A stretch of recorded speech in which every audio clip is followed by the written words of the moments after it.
I think it's really important to acknowledge that ICWA still exists as sort of an issue that needs to be contended with.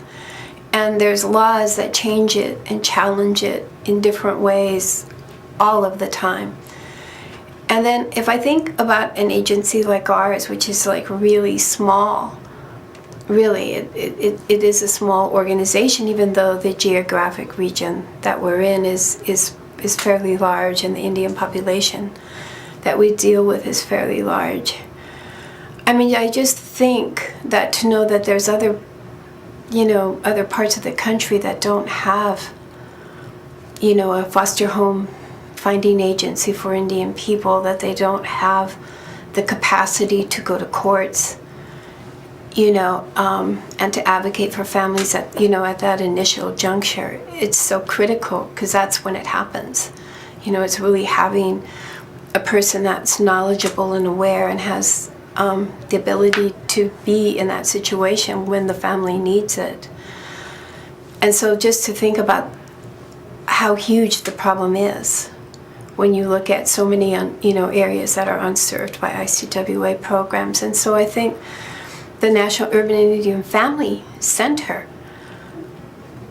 brings about the ability for resources on a nationwide basis, and it sort of pairs the ability of those geographic regions that have well-developed programs that can sort of mentor and provide at least a model for what you might want to enact in your area. Gives programs an opportunity to network with each other to see what's possible, what kind of programming is possible and what some funding sources may be, to provide training for those workers that are coming, up. I just think it provides, and just the written materials that they've produced, the website that they've produced, it just heightens the attention to the issue, because I think it really,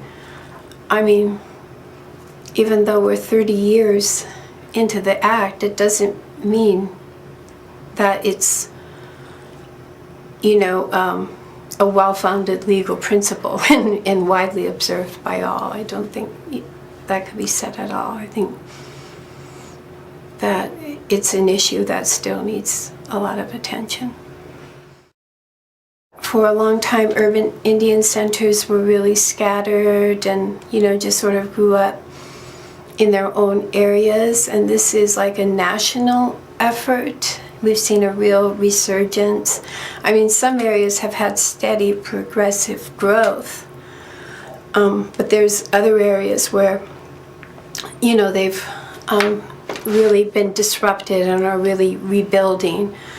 And there are other areas that never had urban Indian centers or programs like ICWA that are just growing. And so I think to serve as a national resource, a national meeting place where you can meet people who are doing similar work is an incredible resource.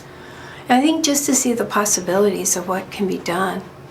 Every place, every successful center sort of has their own, unique thing or programming that they've developed, that's responsive, in a different way to an issue.